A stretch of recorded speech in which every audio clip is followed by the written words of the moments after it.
Now that I've found my nuclei, I can go forward and find my cells.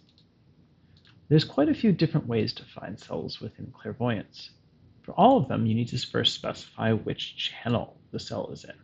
For this particular stain, we're going to look at channel 4. This is an HCS cell mass stain. So you'll see there's a very bright area around the nucleus with a much dimmer cytosolic signal. It's this cytosolic signal that I want to make sure that I'm able to segment.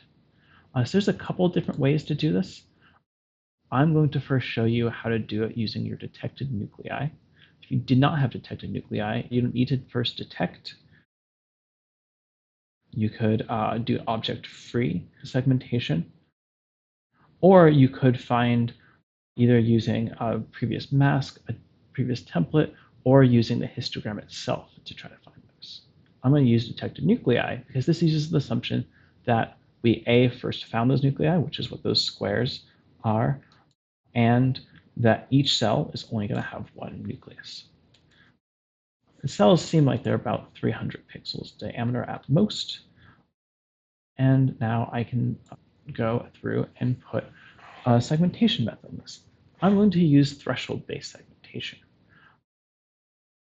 This is going to be able to basically, looking in the area around my nucleus, use intensity to threshold that. Because I'm going to use this adaptive thresholding for AMP, I also could say specify a raw pixel value here. And I'm going to bias this quite a bit to be more permissive because I know that I have these bright centers here.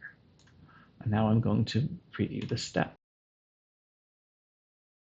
Turning on the masks, as you see, it did a very good job at finding what is cell and what is not cell. However, what this methodology can't do is determine the borders between cells. So it doesn't know that this is one cell and this is another cell because we're just using intensity-based thresholding. If I needed to get that data, and within clairvoyance, we would use a deep neural net. There's two different methodologies we could do. The fastest would be using these detected nuclei.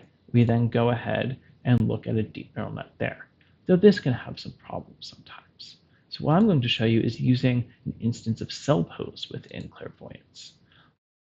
We can choose the Cellpose model here. There's a couple different things that you need to specify here. Your mean diameter, I'm going to say that is 150 pixels. Minimum area, also going to put that at 150 pixels. Note this is a diameter and this is an area. Flow threshold, I'm going to tolerate more error here. And this will take a little bit, but you'll see the job that this can do. So as you see, this looks like a very similar mask to the pure threshold thing based. But the difference between this mask is now I can turn on my object-based masks. And you'll see that it's really able to determine the borders between these. These are actually going to be considered two separate cells here. So it's doing quite a good job at determining these borders. And where there's these weird bits of staining, it's excluding those, but otherwise it's getting pretty much every single cell in this.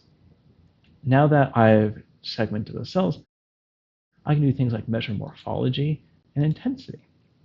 Though for each of these, I'm going to specify which measurements exactly I want here. So say I just want mean intensity, and say I just want area and perimeter. And when that's done, I can then rerun this data to produce a particular result.